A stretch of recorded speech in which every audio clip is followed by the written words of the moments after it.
You're listening to Allman in the Morning, Common Sense Radio. When the soul of the city was laid to rest, and the night's forgotten and left for dead. Good morning, you bunch of drunks. Before we get to Bridget, tomorrow's meeting, and Doug Giles, let me get to Anthony, because all the real men are texting me and tweeting me and telling me what based means. Anthony, what's going on, brother? How's it going, man? Beautiful morning, huh? Yes, sirree. So you know what based means, huh? Yeah, so, I mean, this is kind of like a sort of long-standing expression in the alt-right. And what it means is somebody who is not easily moved by external forces, right? Like somebody who's going to speak truth, irrespective of what the cultural Marxist power structure says they can say, or what the leftist media says they can say. Somebody who's not going to sort of cower before anybody else. Oh. Somebody who's sort of grounded in their belief system. Well, that would describe Kyle Chapman. Yeah, I mean, I think that's the notion, that this is a guy who is going to defend his friends and, screw what everybody else thinks. Good for him, man. Anthony, thanks so much for laying that out for me. I appreciate it. No problem. Appreciate you, yeah. So, all right. Also, I wish I had Michael's call. Michael called in and goes, well, who's going to take care of all the babies if we don't have abortions? And I'm like, listen, we have abortions. Just don't make me pay to kill the babies. I mean, it's pretty simple. And if it's such a great idea, have that cheapskate George Soros fund Planned Parenthood, or Microsoft, or Bill Gates, or somebody with money. If it's such a great idea, I'm sure somebody will step up to fund Planned Parenthood, but don't expect me to. Hey, Bridget, let's wrap this up, because I'm going to get to Doug, but I want to make sure we get the skinny on tomorrow night's meeting. Now, Barb called in and said Parkway West Middle School is saying that you guys can't come to the school because you don't have enough educators. Is that true or not? Well, we've been coming to that school for many, many years, and then we did have a gal that got pregnant and needed to reschedule, and then one of our educators halfway through did get the flu. But when we went to go ahead and reschedule, they said, no, we're not going to reschedule you. We are on pause right now. Right. So sometimes those things happen, but it's super rare. In fact, it's crazy how reliable the educators are. Oh, of course. I mean, we've heard story after story. It's been 20 years. Best choice has been in the schools. All right. Quickly then, tomorrow night, what's the scenario?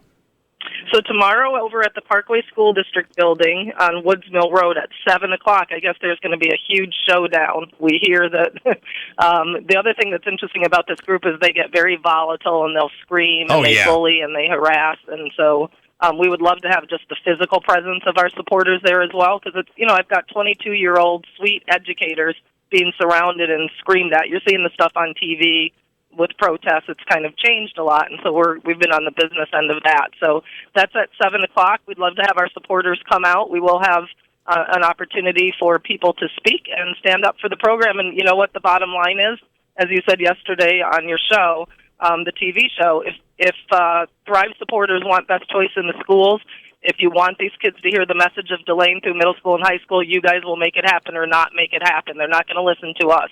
But they will listen to you. Right, exactly. So get out there, because this is a kind of... I hope your wife gets raped and can't get an abortion. Those kinds of beasts are going to be plenty out there tomorrow night. So, well, thank you, Bridget. Appreciate Good luck with everything. ThriveAliveSTL.org, at Thrive St. Louis. Appreciate all you do, my dear.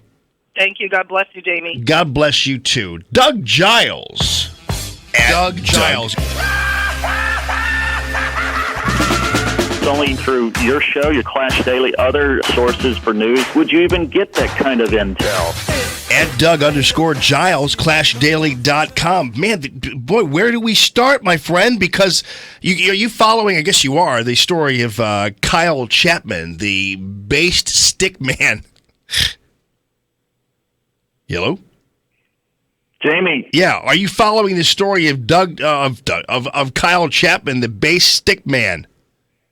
No. Oh, what happened? He's the guy that went out there. They raised $50,000 for his defense fund after he defended his people out at a Trump rally when they were accosted by these left-wing loons in their black outfits and masks. He took a stick to them, and now he's charged with 6 felonies, but they raised $50,000 for his defense fund. That guy should get an award, man. I know. Tell you what, Jamie, this is why I avoid these places. I know you like to get in there and mix it up and stuff, but these people are a little too keyed up for me. And I hail from the great state of Texas. I'm sitting here right now in my man cave overlooking this beautiful bluff going down into this creek. And when you come into our part of the world, and you put on your little black Dickie outfit, your black mask, and you start getting up in our faces and smacking us and spitting in our face, and it looks like you and your little cabal are going to try to do something that's untoward towards a Texan. Well, we pull out this little wood and metal friend of ours and double tap the center mass of any jackass who tries that, and then one to the noggin. I can't imagine going to one of these or being interfaced with at a March for Trump rally and have one of these or several of these protesters get violent up in my grill. I'm just trying to find out from the law, can you defend yourself with deadly force if you see yourself in one of these kind of disgusting, violent, liberal mosh pits? Because it's getting nutty out there, man. I tell you, they're unhinged. Well, I mean, as much as like they like to pitch us as fascist and violent, I don't see that going on in the Tea Party. And I was a big part of that movement with my daughter Hannah's investigation of Acorn. It drew us right in the center of that. In huge rallies, zero violence. Well, especially since out in Berkeley, we watched as the police stood by while these protesters just were punching people and macing them and everything else. And I guess these were the Berkeley University police or whatever they were. But I mean, in the absence of law enforcement, obviously I don't advocate, just wantonly shooting anybody or doing whatever. But the bottom line is these people were definitely using force themselves. And I don't know what the call is on that. I mean, well, here's California statute. The defendant is not guilty of murder or manslaughter, attempted murder, or attempted voluntary manslaughter if he/she, I guess he's talking about Bruce Jenner, was justified in killing or /attempting to kill someone in self-defense or the defense of another. The defendant acted in lawful self-defense or defense of another if, number one, the defendant reasonably believed that he/she or someone else/or was in imminent danger of being killed or suffering great bodily injury or was in imminent danger of being raped, maimed, or robbed. This is California, man. Ain't Texas. Number two, the defendant reasonably believed that the immediate use of deadly force was necessary to defend against that danger. And, Jamie, number three, the defendant used no more force than was reasonably necessary to defend against that danger. How many people are we going to walk away from a Trump rally or a pro-Trump event or whatever with bloody faces? I mean, honestly, you talk about third world, that's where we're at right now. And yeah, this is Venezuelan coup type crap, Chavez, Singalinga virus, Yeah.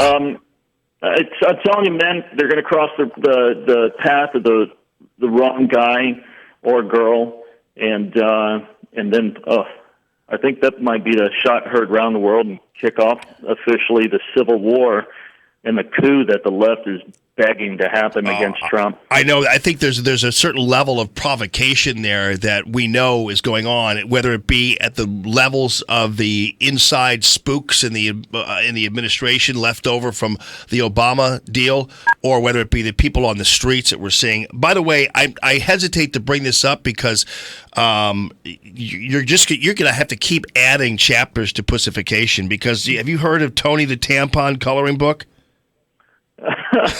No, but I want one.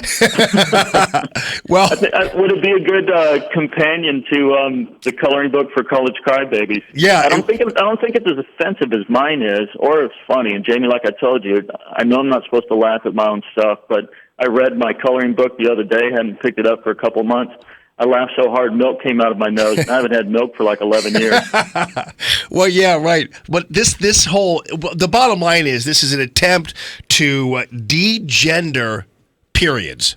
So the claim is they're trying to make it out to be that men have periods too. And I said earlier, and you would have been proud of me, that any man who claims that he gets a period in any way, shape, or form definitely is problematic. Well, in my book Pussification, I open up an entire chapter with this guy named George Fellows, and Jamie, he's from the UK, and he said his flatmate, I can't remember, I think her name is Shanae or some crap like that. Anyway, George Fellows, Jamie, he was so close and became so simpatico with his female flatmate that when she would fire off once a month, he would have his he would have his period. And it said it made him moody, it made him angry, and he'd take time during the day to have a good cry. He got time off from work. Listen, Mr. and Mrs. Fellows, if Georgie is your son, you know what? Pick up a sledgehammer and hit yourself in the face with it because you failed miserably. Yeah. A guy with menstrual cramps who's asking time off work from his boss because his cat and him aren't feeling well. Not even women do that. I mean, even women in that cycle aren't like that. So anyway, we're getting into. I'll tell you what's interesting problems. is that my wife's Italian. Of course, my two daughters have that Italian blood in them as well. We had a female dog in our house. I got everybody and their dog cycling, sometime during the month. And you know what, Jamie? I never did. Yeah. I never got moody. I never had a good cry. It just didn't happen. You know the reason why? Why? Because I'm a dude. Yeah. We have a thing for that. It's called Scotch.